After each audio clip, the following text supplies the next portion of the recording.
സ്വാഗതം ടോപ് 10ലേക്ക്. അയ്യപ്പ വിശ്വാസികളെ കൂടെ കൂട്ടാൻ സർക്കാർ നടത്തിയ പരിപാടി ആഗോള അയ്യപ്പ സംഗമം. അത് തുടങ്ങിയപ്പോൾ മുതൽ സർക്കാരിന് തിരിച്ചടിയാണ്. അതിനുശേഷമാണ് ശബരിമല സ്വർണ്ണക്കൊള്ളയുടെ വിവരങ്ങൾ ഓരോന്നായി പുറത്തു വരാൻ തുടങ്ങിയത്. പിന്നെ കേസായി, അന്വേഷണമായി, SITയും എത്തി. ആ SIT ഇപ്പോൾ ആഗോള അയ്യപ്പ സംഗമവും അന്വേഷിക്കാൻ പോവുകയാണ്. സംഗമവുമായി ബന്ധപ്പെട്ട് ദേവസ്വം ബോർഡിന് 3,40,00,000 രൂപ നഷ്ടമുണ്ടായി എന്നാണ് ഓഡിറ്റ് റിപ്പോർട്ട്. ദേവസ്വം ബോർഡോ സർക്കാരോ അയ്യപ്പ സംഗമത്തിന് പണം ചെലവാക്കരുത് എന്ന ഹൈക്കോടതി നിർദ്ദേശം പാലിക്കാതെയാണ് ഈ ക്രമക്കേട് എന്നതുകൂടി ഓർക്കണം. അന്ന് ദേവസ്വം ഹൈക്കോടതിക്ക് നൽകിയ ഉറപ്പ് പരിപാടിക്കുള്ള മുഴുവൻ ചെലവും സ്പോൺസർഷിപ്പിലൂടെ കണ്ടെത്തും എന്നാണ്. സ്പോൺസർഷിപ്പിലൂടെ 4 കോടി കിട്ടിയെന്ന് ദേവസ്വം മന്ത്രി VN വാസവൻ പറയുമ്പോൾ ബാക്കി പൂരിപ്പിക്കേണ്ടത് ദേവസ്വം ബോർഡാണ്. ഇന്നത്തെ വാർത്തകൾ നമുക്ക് സമഗ്രമായി നോക്കാം. ആദ്യം 10 പ്രധാന വാർത്തകളിലേക്ക്.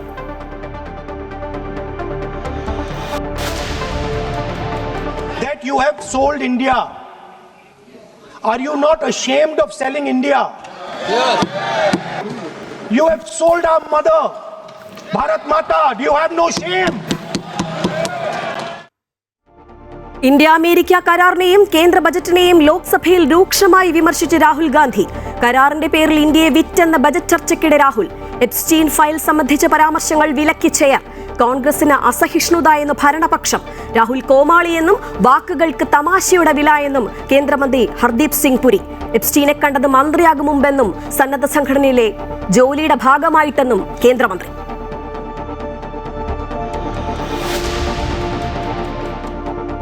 കേന്ദ്ര നയങ്ങൾക്കെതിരെ സംയുക്ത ട്രേഡ് യൂണിയന്റെ 24 മണിക്കൂർ അഖിലേന്ത്യാ പണിമുടക്ക് ഇന്ന് അർദ്ധരാത്രി മുതൽ.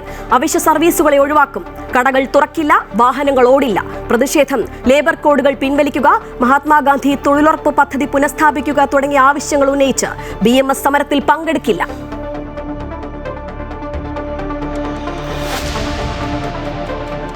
ആഗോള അയ്യപ്പ സംഗമത്തിൽ സംസ്ഥാന സർക്കാരിനും ദേവസ്വം ബോർഡിനും തിരിച്ചടി. ബോർഡിന് ചെലവായത് 3,40,00,000 രൂപ എന്ന ഓഡിറ്റ് റിപ്പോർട്ട്. വരവ് ചെലവ് കണക്കുകളിൽ പൊരുത്തക്കേടെന്നും ദേവസ്വം ബോർഡ് മറുപടി നൽകണമെന്നും ഹൈക്കോടതി.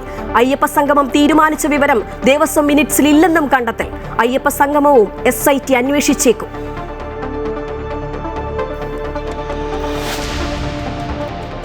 ശബരിമല സ്വർണ്ണക്കൊള്ള കേസിൽ നിലപാട് കടുപ്പിച്ച് സുപ്രീം കോടതി.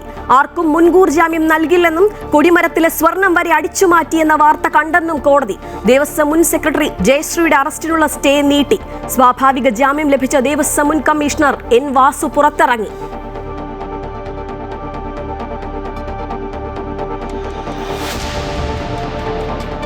ഔദ്യോഗിക പരിപാടികളിൽ ഇനി വന്ദേമാതരം നിർബന്ധം.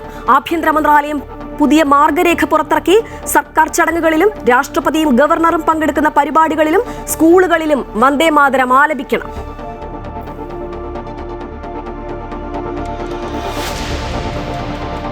പ്രതിപക്ഷ നേതാവിന്റെ പുതുയുഗ യാത്രയുടെ കുറ്റ്യാടിയിലെ സ്വീകരണ വേദിയിൽ നാടകീയ രംഗങ്ങൾ. പ്രസംഗിക്കാൻ വിളിക്കാത്തതിൽ നീരസം പ്രകടമാക്കി ഷാഫി പറമ്പിൽ. യാത്രയിൽ പ്രശ്നങ്ങളില്ല എന്ന് ഷാഫി. പാലായിൽ താൻ മത്സരിക്കുമെന്ന് റോഷി അഗസ്റ്റിൻ പ്രഖ്യാപിച്ചത് സ്നേഹക്കൂടുതൽ കൊണ്ടെന്ന് ജോസ് കെ മാണി. സംസ്ഥാന സർക്കാർ സ്ഥലം നൽകിയാൽ കേരളത്തിൽ എയിംസ് വരുമെന്ന് കേന്ദ്രമന്ത്രി സുരേഷ് ഗോപി.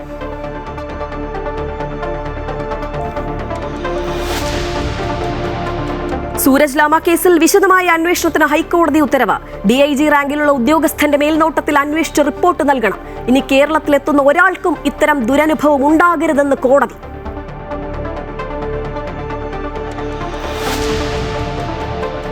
T20 ലോകകപ്പിൽ ഇന്ത്യ നമീബിയ മത്സരം നാളെ. ആരോഗ്യ പ്രശ്നങ്ങളുള്ള അഭിഷേക് ശർമ്മ കളിച്ചേക്കില്ല. പകരം സഞ്ജു ഇറങ്ങിയേക്കും. അഫ്ഗാനിസ്ഥാനെതിരെ സൗത്ത് ആഫ്രിക്കയ്ക്ക് സൂപ്പർ ഓവറിൽ ജയം.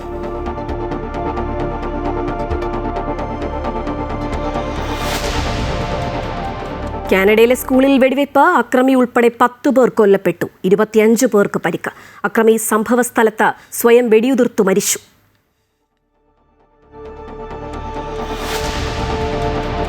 Story of the day. ഇന്നലെയുടെ ചിത്രങ്ങൾ എന്നും തിളങ്ങട്ടെ.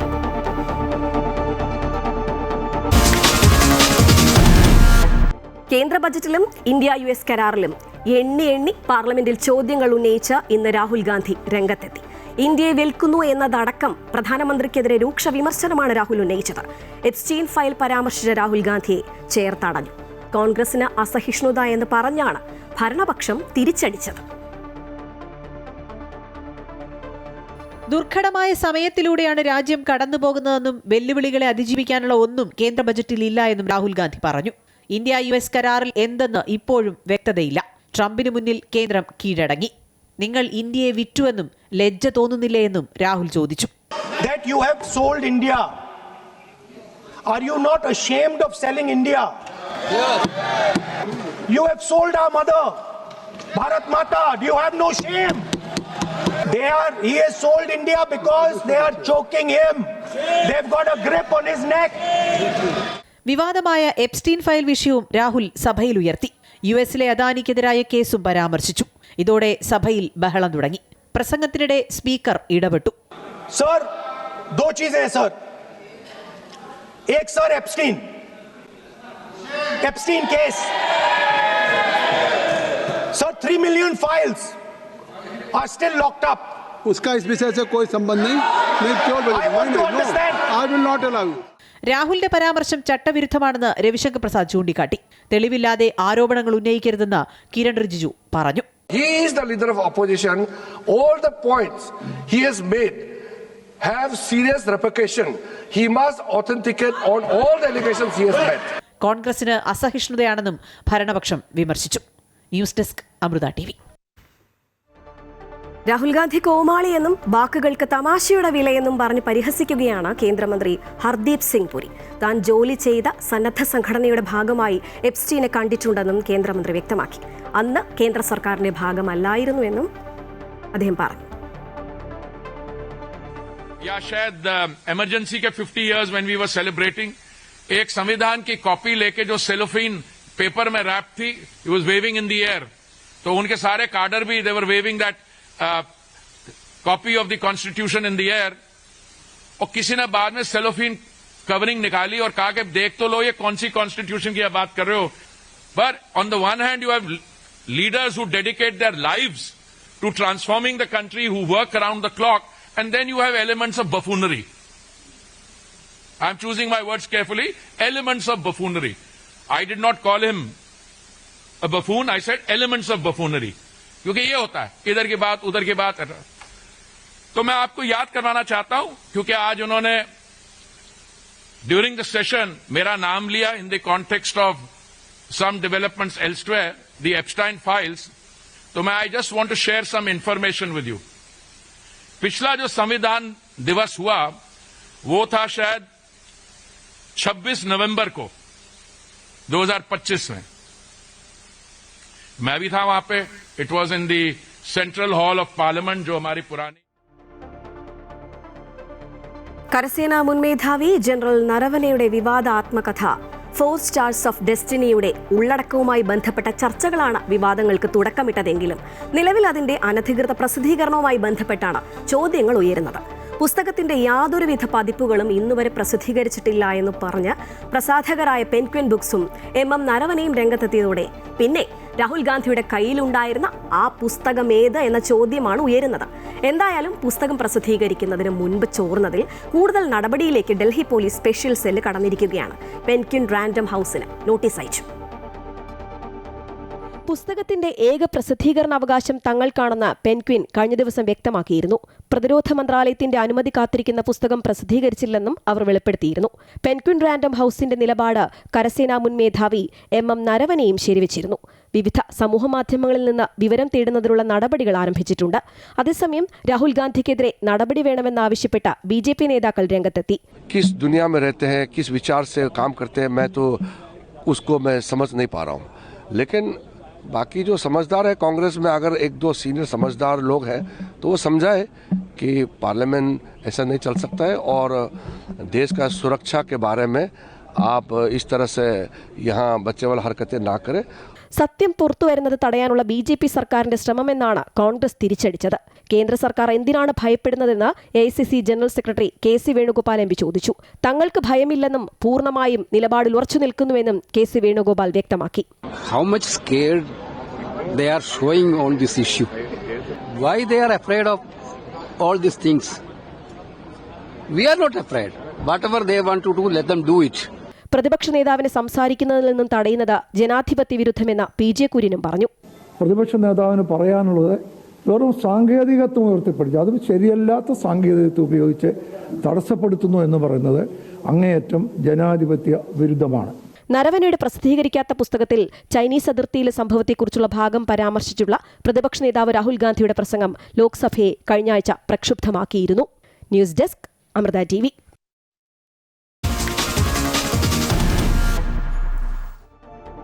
അന്വേഷിച്ചൊടുവിൽ ആഗോള അയ്യപ്പ സംഗമവും SIT അന്വേഷിക്കാൻ പോവുകയാണ്.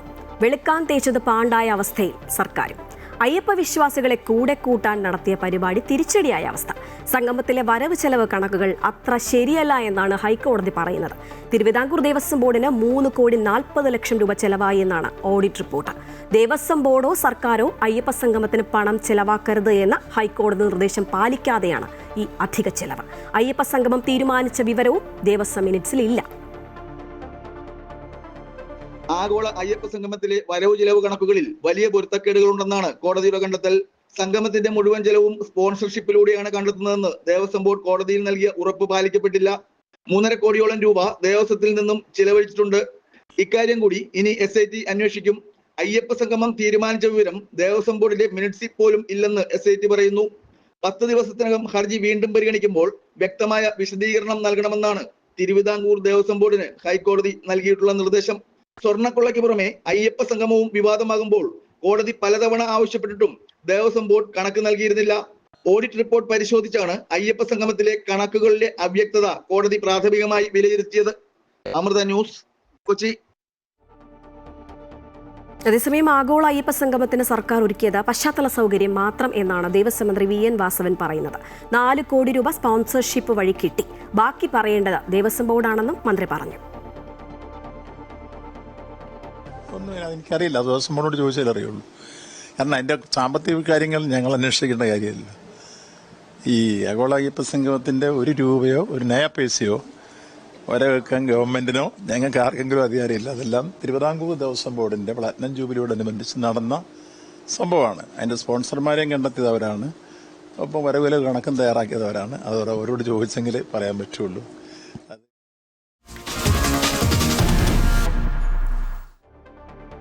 ശബരിമല സ്വർണ്ണക്കൊള്ള കേസിൽ നിലപാട് കടുപ്പിക്കുകയാണ് സുപ്രീം കോടതി.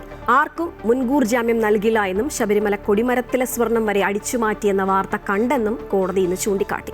ദേവസ്വം മുൻ സെക്രട്ടറി ജയശ്രീയുടെ അറസ്റ്റിനുള്ള സ്റ്റേ നീട്ടി. ശബരിമല സ്വർണ്ണക്കൊള്ളക്കേസിൽ 4ാം പ്രതിയായ ദേവസ്വം ബോർഡ് മുൻ സെക്രട്ടറി S. ജയശ്രീയുടെ അറസ്റ്റ് തടഞ്ഞ ഉത്തരവ് നീട്ടിയ സുപ്രീം കോടതി ഫെബ്രുവരി 18-ന് പ്രത്യേക അന്വേഷണ സംഘത്തിന് മുന്നിൽ ഹാജരാകാനും നിർദ്ദേശം നൽകിയിട്ടുണ്ട്. ജസ്റ്റിസ് ദീപാങ്കർ ദത്ത അധ്യക്ഷനായ ബെഞ്ചാണ് ജയശ്രീയുടെ ഹർജി പരിഗണിച്ചത്. അതേസമയം കേസിൽ ജയശ്രീയുടെ പങ്ക് വ്യക്തമാണെന്നും ജാമ്യം നൽകരുതെന്നും പ്രത്യേക അന്വേഷണ സംഘം സുപ്രീം കോടതിയെ സത്യവാങ്മൂലത്തിലൂടെ അറിയിച്ചിരുന്നു. ബോർഡ് തീരുമാനങ്ങൾക്ക് വിരുദ്ധമായാണ് ജയശ്രീ പ്രവർത്തിച്ചതെന്നും ജയശ്രീയെ കസ്റ്റഡിയിൽ ചോദ്യം ചെയ്യണമെന്നും സമർപ്പിച്ച സത്യവാങ്മൂലത്തിൽ SIT ആവശ്യപ്പെട്ടു. അതിനിടെയാണ് സ്വർണ്ണക്കൊള്ളക്കേസിൽ ആർക്കും മുൻകൂർ ജാമ്യം നൽകില്ലെന്ന് സുപ്രീം കോടതി വ്യക്തമാക്കിയത്. കേസ് പരിഗണിക്കവേ ബെഞ്ചിലെ മറ്റൊരു അംഗമായ ജസ്റ്റിസ് സതീഷ് ചന്ദ്ര ശർമ്മ ചില പരാമർശങ്ങൾ നടത്തി.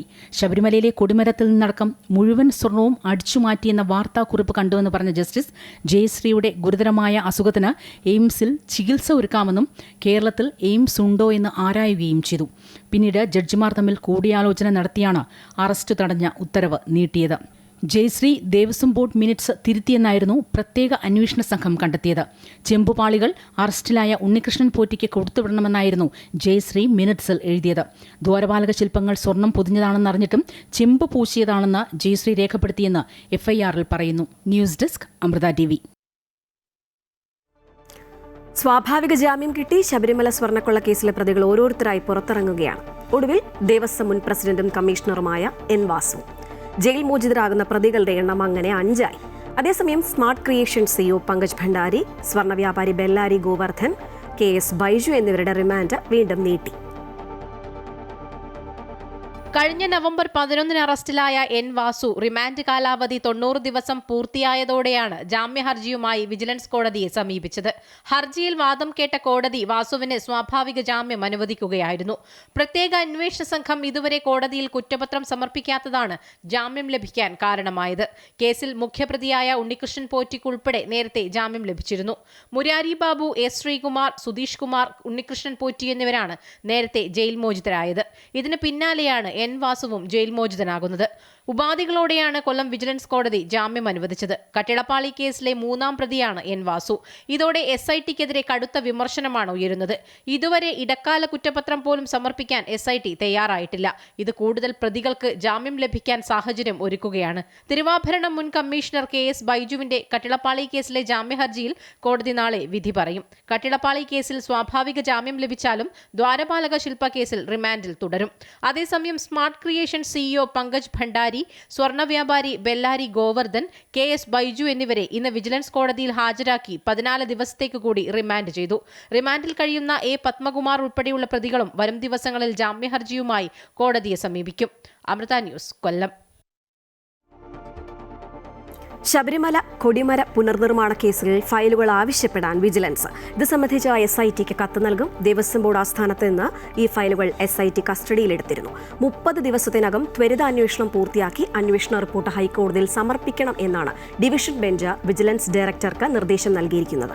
ഇതിനു പിന്നാലെ ഇന്നലെ തന്നെ ഒരു SP-യുടെയും 2 DYSP-മാരുടെയും നേതൃത്വത്തിൽ യോഗം ചേർന്ന് ദേവസ്വം ബോർഡിനോട് ഫയലുകൾ ആവശ്യപ്പെട്ടിരുന്നുവെങ്കിലും ഫയലുകൾ SITക്ക് കൈമാറി എന്ന് മറുപടി നൽകി.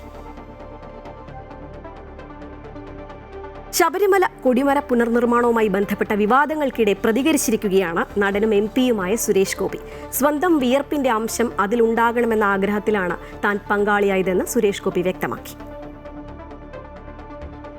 ഇത് 300 വർഷം 400 വർഷം നിലനിൽക്കാൻ പോകുന്ന കൊടിമരമാണെന്ന് പറഞ്ഞപ്പോൾ ഒരു വലിയ ഭക്തൻ അതിന് 3.5-4 കിലോ സ്വർണം കസ്റ്റംസിൽ നിന്ന് അതിൻ്റെ തീരുവയെല്ലാം അടച്ച് അധിക എക്സൈസ് ഡ്യൂട്ടിയും അടച്ച് കൊണ്ടുവന്നാണ് ആ കൊടിമരം ചെയ്യുന്നത്. ഇതിൽ ഇനി വരുന്ന കാലത്ത് എൻ്റെ ഒരു 5-ാമത്തെയോ 6-ാമത്തെയോ തലമുറയ്ക്ക് അഭിമാനത്തോടെ പറയാൻ സാധിക്കണം, എൻ്റെ ഉയർപ്പിൻ്റെ ഒരു അംശം കൂടി അതിലുണ്ട് എന്ന് അവകാശപ്പെടാൻ സാധിക്കണമെന്ന് പറയുന്ന വലിയ വികാരത്തെ ബന്ധിപ്പിച്ചുകൊണ്ടാണ് ഞാൻ അതിലേക്ക് എൻ്റെ വീട്ടിൽ നിന്നുള്ള സ്വർണം എടുത്ത് അത് ഭീമയിൽ കൊണ്ടുപോയി 24 ക്യാരറ്റ് ആക്കണം. അയ്യപ്പന്റെ സ്വർണം കവർന്നവർക്കെതിരെ ഒരച്ചടക്ക നടപടി പോലും സ്വീകരിക്കാത്ത പാർട്ടിയാണ് CPM എന്ന പരിഹാസവുമായി ഇന്നും പ്രതിപക്ഷ നേതാവ് VD സതീശനെത്തി. 2019-ലും 2024-ലും പിണറായി സർക്കാർ നടത്തിയ രാഷ്ട്രീയ നിയമനങ്ങളിലെ ആളുകളാണ് സ്വർണം കട്ടെടുത്തതെന്നും VD പറഞ്ഞു. പക്ഷെ 2019 അയ്യപ്പന്റെ സ്വർണവും ദ്വാരപാലക ശില്പവും കൊണ്ട് കോടീശ്വരന് വിറ്റ കേസിലെ പ്രതികൾ 3 പേര് ജയിലിൽ കിടക്കുകയാണ് CPM-ന്റെ നേതാക്കൾ. അത് മറക്കണ്ട. 2024 വീണ്ടും കക്കാൻ ശ്രമിച്ചു എന്ന് കോടതി തന്നെ പറഞ്ഞത്. ഫേക്ക് അർജൻസി ഉണ്ടാക്കി, വ്യാജമായ ഒരു അർജൻസി ഉണ്ടാക്കി വീണ്ടും ഇതേ സാധനം കട്ടെടുക്കാൻ വേണ്ടി ശ്രമിച്ചു എന്ന് കോടതിയാണ് പറഞ്ഞത്. ഈ 2019-ലും 2024-ലും പിണറായി ഭരണമാണ് കേരളത്തിൽ നടക്കുന്നത്. അവര് ചെയ്ത പൊളിറ്റിക്കൽ അപ്പോയിന്റ്മെന്റ് ആയിട്ടുള്ള ആളുകളാണ്.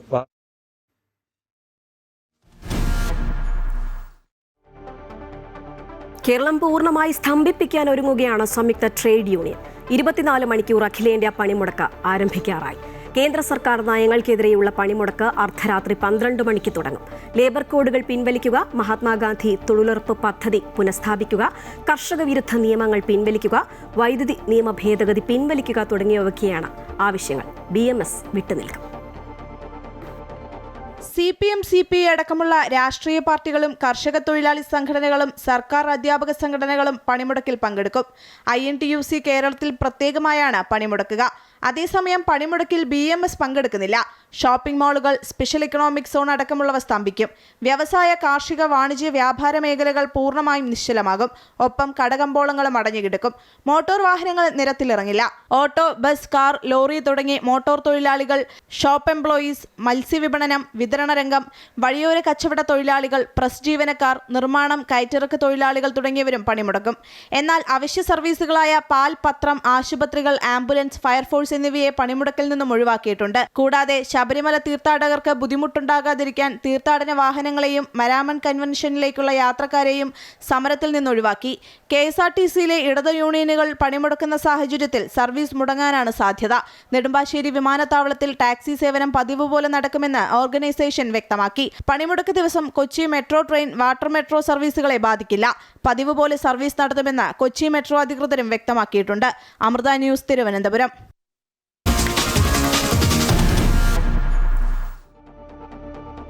ഇനി മുതൽ സ്കൂളുകളിലും സർക്കാർ ചടങ്ങുകളിലും ദേശീയ ഗാനത്തിന് മുൻപ് ദേശീയ ഗീതമായ വന്ദേ മാതരം ആലപിക്കണം. ദേശീയ ഗാനത്തിന് നൽകുന്ന ബഹുമാനം ദേശീയ ഗീതത്തിനും വേണമെന്നാണ് കേന്ദ്ര ആഭ്യന്തര മന്ത്രാലയത്തിന്റെ നിലപാട്. പുതിയ മാർഗനിർദ്ദേശങ്ങൾ പുറത്തിറക്കിയിട്ടുണ്ട്.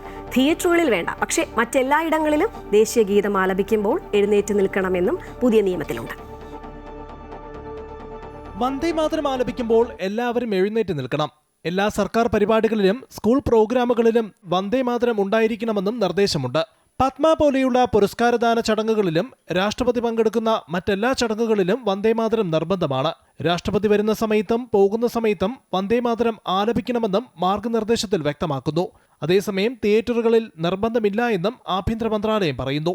1937 കോൺഗ്രസ് ഒഴിവാക്കിയ 4 പദ്യങ്ങൾ ചേർത്ത് 6 പദ്യങ്ങളും ആലപിക്കണമെന്നാണ് നിർദ്ദേശം. ദേശീയഗാനത്തിന് നിലവിലുള്ള പ്രോട്ടോകോളുകൾ ദേശീയ ഗീതത്തിനും ബാധകമാക്കുന്നതിന്റെ ഭാഗമായാണ് ആഭ്യന്തര മന്ത്രാലയം പുതിയ നിർദ്ദേശങ്ങൾ മുന്നോട്ട് വച്ചത്. ദേശീയഗാനത്തിന് തുല്യമായ പദവി വന്ദേ മാതരത്തിന് നൽകണമെന്നാവശ്യപ്പെട്ട് വിവിധ കോടതികളിൽ ഹർജികൾ നിലനിൽക്കുന്ന സാഹചര്യത്തിലാണ് കേന്ദ്രത്തിന്റെ ഈ നീക്കം.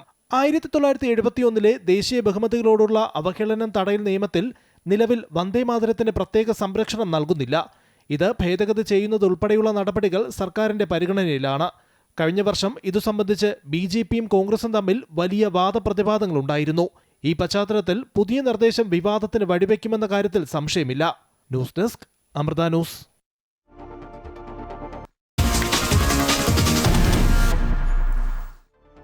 പ്രതിപക്ഷ നേതാവ് VD സതീശൻ നയിക്കുന്ന പുതുയുഗയാത്രയുടെ കുറ്റ്യാടിയിലെ സ്വീകരണ വേദിയിൽ നാടകീയ രംഗങ്ങൾ. സ്വാഗത പ്രാസംഗികനായ DCC സെക്രട്ടറി ജാഥ ക്യാപ്റ്റൻ VD സതീശനെ സംസാരിക്കാനായി ക്ഷണിച്ചതു മുതലാണ് വേദിയിൽ ബഹളം തുടങ്ങിയത്. ആദ്യം സംസാരിക്കാനായി ക്ഷണിക്കാത്തതിലുള്ള നീരസം വേദിയിൽ ഷാഫി പറമ്പിൽ MP പ്രകടിപ്പിക്കുകയുണ്ടായി. സോഷ്യൽ മീഡിയയും സംഭവം ഏറ്റെടുത്തതോടെ കോൺഗ്രസിന് ഇത് നാണക്കേടാവുകയാണ്. നിയമസഭാ തെരഞ്ഞെടുപ്പിൽ കോൺഗ്രസിന്റെ തിരിച്ചുവരവ് ലക്ഷ്യമിട്ടാണ് VD സതീശൻ പുതുയുഗയാത്ര സംഘടിപ്പിച്ചത്. പുതുയുഗയാത്രയുടെ കോഴിക്കോട് കുറ്റ്യാടിയിലെ സ്വീകരണ വേദിയാണ് നാടകീയ രംഗങ്ങൾ കൊണ്ട് നിറഞ്ഞത്. കോഴിക്കോട് ജില്ലയിൽ ഷാഫി പറമ്പിൽ എത്തിയതിനു ശേഷമുള്ള കോൺഗ്രസിന്റെ നീക്കങ്ങൾ കരുത്തുറ്റതായിരുന്നു. എന്നാൽ കുറ്റ്യാടിയിലെ വേദിയിൽ ഷാഫി പറമ്പിൽ MPയുടെ നീരസമാണ് ഈ വേദിയെ അലങ്കോല വേദിയാക്കിയത്. ജാഥ ക്യാപ്റ്റനെ സംസാരിക്കാനായി ആദ്യം ക്ഷണിച്ചതോടെ സ്വാഗത പ്രാസംഗികനോട് ഷാഫി തന്റെ നീരസം പ്രകടിപ്പിച്ചു. VD സതീശൻ നിങ്ങളോട് സംസാരിക്കുന്നതിന് വേണ്ടി അദ്ദേഹത്തെ സവിനയം ക്ഷണിക്കുന്നു. VD സതീശനെ ക്ഷണിച്ചതോടെ വടകര MP സ്വാഗത പ്രാസംഗികനെ പിന്നിലേക്ക് തള്ളിക്കൊണ്ടുപോകുന്നത് ദൃശ്യങ്ങളിൽ കാണാം. പിന്നീട് സതീശൻ സംസാരിച്ചതിനു ശേഷം MPയെ സംസാരിക്കാനായി സ്വാഗത പ്രാസംഗികൻ ക്ഷണിച്ചപ്പോൾ ഷാഫി തടഞ്ഞു. എന്നാൽ ബലമായി അദ്ദേഹം മൈക്കിന് മുന്നിലെത്തി ഷാഫിയെ സംസാരിക്കാനായി ക്ഷണിച്ചു. പ്രിയപ്പെട്ട MP ഷാഫി പറമ്പിൽ നിങ്ങളോട് സംസാരിക്കും. ഇതിനിടെ സമീപത്ത് നിന്ന മുതിർന്ന നേതാവ് മുല്ലപ്പള്ളി രാമചന്ദ്രൻ ഉൾപ്പെടെയുള്ളവരും ബഹളത്തിൽപ്പെട്ട് താഴെ വീണു. പിന്നീട് അധികമൊന്നും സംസാരിക്കാനില്ലെന്ന് പറഞ്ഞ ഷാഫി 100 സീറ്റ് എണ്ണുമ്പോൾ അതിൽ കുറ്റ്യാടിയും ഉണ്ടാകുമെന്ന് പറഞ്ഞ് പ്രസംഗം പെട്ടെന്ന് അവസാനിപ്പിച്ചു. 100-ൽ കൂടുതൽ എണ്ണുമ്പോ കുറ്റ്യാടി എണ്ണിക്കോളൂ എന്ന് ഈ വേദിയിൽ പറയുന്നു. അഭിവാദ്യങ്ങൾ. വേദിയിൽ മുഖം കാണിക്കാനുള്ള നേതാക്കളുടെ ബഹളമയം സോഷ്യൽ മീഡിയ ഹാൻഡിലുകളും ഏറ്റെടുത്തതോടെ പുതുയുഗയാത്രയുടെ ശോഭ കെടുന്ന തരത്തിലായി കുറ്റ്യാടിയിലെ സ്വീകരണം. MM Ragesh, Amrita news, Kozhikode. റോഷി അഗസ്റ്റിൻ കഴിഞ്ഞ ദിവസം പാലായിൽ തന്റെ സ്ഥാനാർത്ഥിത്വം പ്രഖ്യാപിച്ചത് സ്നേഹക്കൂടുതൽ കൊണ്ടാണെന്നും യുവജന പ്രസ്ഥാനത്തിലൂടെ വളർന്നു വന്ന റോഷിക്ക് ആ ചോരത്തിളപ്പ് ഇപ്പോഴുമുണ്ടെന്നും ജോസ് കെ മാണി. നിയമസഭാ തെരഞ്ഞെടുപ്പിൽ താൻ പാലായിൽ മത്സരിക്കുമോ എന്നത് പാർട്ടി തീരുമാനിക്കുമെന്നും ജോസ് കെ മാണി പറഞ്ഞു.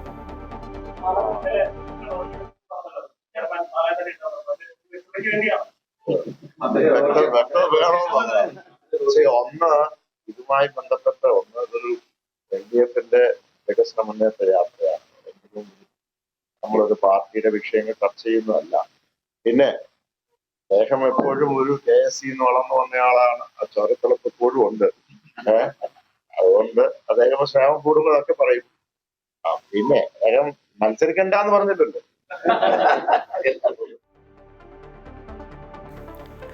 CPM തിരുവനന്തപുരം ജില്ലാ ഘടകത്തിൽ തിരക്കിട്ട സ്ഥാനാർത്ഥി നിർണയ ചർച്ചകൾ. ആറ്റിങ്ങലിലും വാമനപുരത്തും ഒഴികെ സിറ്റിംഗ് MLA മാർ മത്സരിക്കും. വാമനപുരത്ത് A റഹീം മത്സരിക്കാൻ സാധ്യത. DK മുരളിയെ ജില്ലാ സെക്രട്ടറിയാക്കാൻ നീക്കം. LDFന്റെ മേഖലാ ജാഥകൾ പൂർത്തിയാക്കിയ ശേഷം സ്ഥാനാർത്ഥി പട്ടികയിൽ അന്തിമ തീരുമാനമുണ്ടാകും. തിരുവനന്തപുരം ജില്ലയിൽ സ്ഥാനാർത്ഥി നിർണയം 3 മുന്നണികൾക്കും അതീവ നിർണായകമാണ്. നിലവിൽ ജില്ലയിലെ 14 മണ്ഡലങ്ങളിൽ കോവളം ഒഴികെ എല്ലായിടത്തും ഇടത് MLA-മാരാണുള്ളത്. നെടുമങ്ങാടും തിരുവനന്തപുരം സെൻട്രലും ഒഴികെ എല്ലാ സീറ്റുകളും CPM-ന്റേതാണ്. സെൻട്രലിൽ ആന്റണി രാജു ഒഴിഞ്ഞതിനാൽ CPM ഏറ്റെടുക്കുമ്പോൾ ക്രൈസ്തവ വിഭാഗത്തിൽ നിന്നുള്ള സ്ഥാനാർത്ഥി മതിയെന്ന തീരുമാനത്തിലാണ് നേതൃത്വം. ആറ്റിങ്ങലും വാമനപുരവും ഒഴികെ സിറ്റിംഗ് MLA-മാർ മത്സരിച്ചാൽ മതിയെന്നാണ് പാർട്ടിയുടെ തീരുമാനം. ആറ്റിങ്ങലിൽ OS അംബിക ഇക്കുറി കളത്തിലിറങ്ങില്ല. വാമനപുരത്ത് DK മുരളിയും മത്സരരംഗത്തുണ്ടാകില്ല. വി ജോയി വീണ്ടും വർക്കലയിൽ കളത്തിലിറങ്ങുമ്പോൾ ജില്ലാ സെക്രട്ടറി പദവി DK മുരളിക്ക് നൽകാനാണ് നീക്കം. അങ്ങനെയെങ്കിൽ വാമനപുരത്ത് A റഹീം മത്സരിക്കാനാണ് സാധ്യത. സംസ്ഥാന നേതൃത്വം റഹീമിന്റെ പേരിനാണ് മുൻതൂക്കം നൽകുന്നത്. BJPക്ക് ഏറ്റവും അധികം വേരോട്ടമുള്ള തലസ്ഥാന ജില്ലയിൽ കരുതലോടെയാണ് ഇടതുവലതു മുന്നണികൾ സ്ഥാനാർത്ഥികളെ തീരുമാനിക്കുന്നത്. നിലവിൽ നേമത്ത് V ശിവൻകുട്ടിയും കഴക്കൂട്ടത്ത് കടകംപള്ളി സുരേന്ദ്രനും തന്നെയാണ് ജനവിധി തേടുന്നത് എന്നതും ശ്രദ്ധേയം.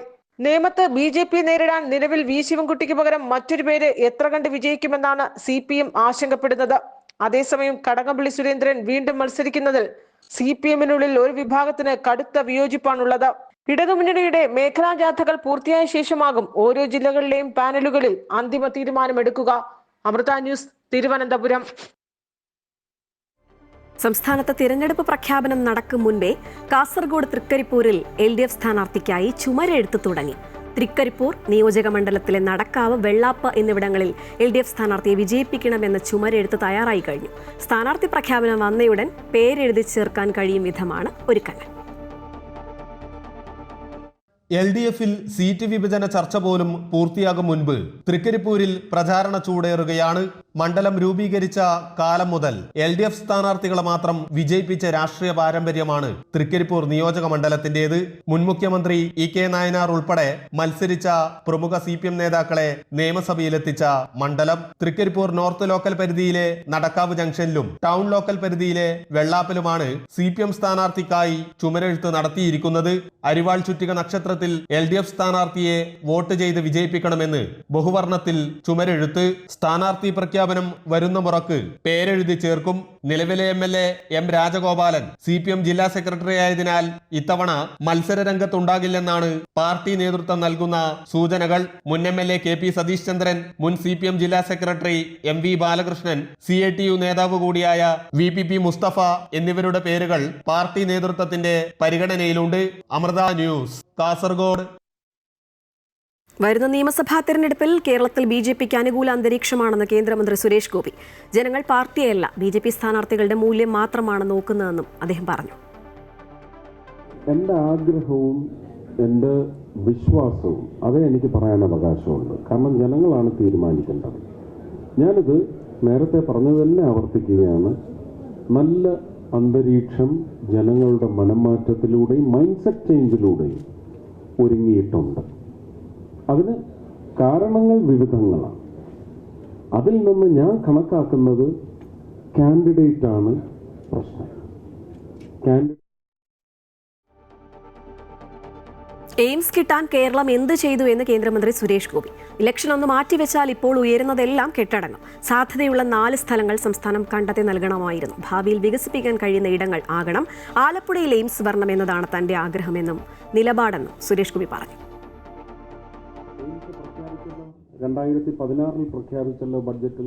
എയിംസ് കേരളത്തിലെ കാര്യമാണോ ചോദിച്ചത്? കേരളം എന്ത് ചെയ്തു എന്ന് അത് കേരള സർക്കാരിന് നന്നായിട്ട് അറിയാം. ഇതൊക്കെ ഈ ഒരു ഇലക്ഷൻ അടുത്ത വർഷത്തേക്ക് ഇപ്പം മാറ്റി വെച്ചാൽ ഇതെല്ലാം ക്ലിയർ ആവും. സംവിധാനം 1 മുതൽ മിനിമം 4 സാധ്യതയുള്ള സ്ഥലം നിങ്ങൾക്ക് കണ്ടെത്തി തരാൻ, അത് അതിനൊരു പാരഫെർനേലിയ ഉണ്ട്. ആ സ്ഥലത്ത് ഇന്ന സൗകര്യങ്ങൾ നമുക്ക് വികസിപ്പിക്കാൻ സാധ്യതയുള്ള സ്ഥലങ്ങളും കൂടി ആയിരിക്കണം. ഇതിന്റെ നല്ലൊരു നടനായ സുരേഷ് ഗോപി രാഷ്ട്രീയത്തിൽ ഹാസ്യം അഭിനയിക്കുന്നുവെന്ന് CPI സംസ്ഥാന സെക്രട്ടറി ബിനോയ് വിശ്വം. സുരേഷ് ഗോപി എയിംസ് പല ജില്ലകളിലും എത്തിക്കുമെന്ന് പറഞ്ഞിരുന്നു. മന്ത്രിയുടെ ഗൗരവം കാണിക്കാൻ അദ്ദേഹത്തിന് പലപ്പോഴും കഴിയാതെ പോകുന്നുവെന്ന് ബിനോയ് വിശ്വം കുറ്റപ്പെടുത്തി. സുരേഷ് ഗോപി കേരളത്തിലെ ഒരു ഭാഗത്തിൽ ജയിച്ച MP-യാണ്, തൃശ്ശൂർ MP. അവിടെ അദ്ദേഹം എയിംസ് എത്തിക്കുന്ന ആദ്യം പറഞ്ഞിരുന്നു. ആലപ്പുഴയിൽ പോയി പറഞ്ഞു വേറെ എവിടെയും വരേണ്ടതില്ല, ആലപ്പുഴയിൽ വരാവൂ എന്ന് പറഞ്ഞു. കോഴിക്കോട്ട് എയിംസിന് വേണ്ടിയുള്ള സ്ഥലവുമായിട്ട് കേരള ഗവൺമെൻറ്റും ജനങ്ങളും കാത്തിരിക്കാൻ കൊല്ലങ്ങളായിട്ട്. അതും അദ്ദേഹത്തിന് അറിയാം. അദ്ദേഹം പക്ഷേ ഇപ്പോൾ അടുത്ത കാലത്തായിട്ട് ശരിക്കും പറഞ്ഞാൽ ഒരു നല്ല ഹാസ്യഭാവം തന്നെ. അതിനാകാൻ പാടില്ല സുരേഷ് ഗോപി.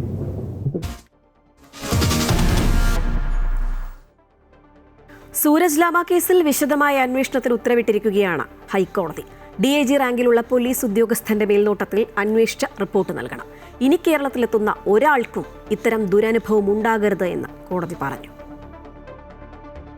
കുവൈറ്റിൽ നിന്നും നാടുകടത്തപ്പെട്ട് കൊച്ചിയിലെത്തിയ സൂരജ് ലാമയുടെ ദുരൂഹ മരണത്തിൽ പ്രത്യേക സംഘം രൂപീകരിച്ച് അന്വേഷണം നടത്തുവാനാണ് ഹൈക്കോടതി നിർദ്ദേശം. ലാമ ഇന്ത്യയിൽ എത്തിയത് മുതൽ മരണം വരെയുള്ള വിവരങ്ങളാണ് അന്വേഷിക്കേണ്ടത്. പോലീസ് ഹാജരാക്കിയ പോസ്റ്റ്മോർട്ടം റിപ്പോർട്ടിൽ മരണകാരണം വ്യക്തമല്ല. കൊലപാതക സാധ്യതയും അന്വേഷിക്കണമെന്ന് കോടതി നിർദ്ദേശിച്ചു. പ്രത്യേക സംഘത്തിന് DIG റാങ്കിലുള്ള ഉദ്യോഗസ്ഥൻ നേതൃത്വം നൽകണം. 3 ആഴ്ചയ്ക്കകം റിപ്പോർട്ട് പൂർത്തിയാക്കണമെന്നും കോടതി വ്യക്തമാക്കി. കളമശ്ശേരിയിൽ ജീർണിച്ചാവസ്ഥയിൽ കണ്ടെത്തിയ മൃതദേഹം DNA പരിശോധന നടത്തിയാണ് സൂരജ് ലാമയുടേതാണെന്ന് സ്ഥിരീകരിച്ചത്. കുവൈറ്റ് മദ്യ ദുരന്തത്തെ തുടർന്ന് നാട് കടത്തപ്പെട്ട സൂരജ് ലാമ ഓർമ്മ നഷ്ടപ്പെട്ട നിലയിലാണ് കൊച്ചിയിലെത്തിയത്. കാണാനില്ലെന്നും മകന്റെ പരാതി അവഗണിച്ച നെടുമ്പാശ്ശേരി പോലീസിനെയും കോടതി രൂക്ഷമായി വിമർശിച്ചിരുന്നു. ഇനിയൊരാൾക്കും കേരളത്തിൽ ഈ ഗതി ഉണ്ടാവരുതെന്നും കോടതി പറഞ്ഞു. അമൃത ന്യൂസ്, കൊച്ചി.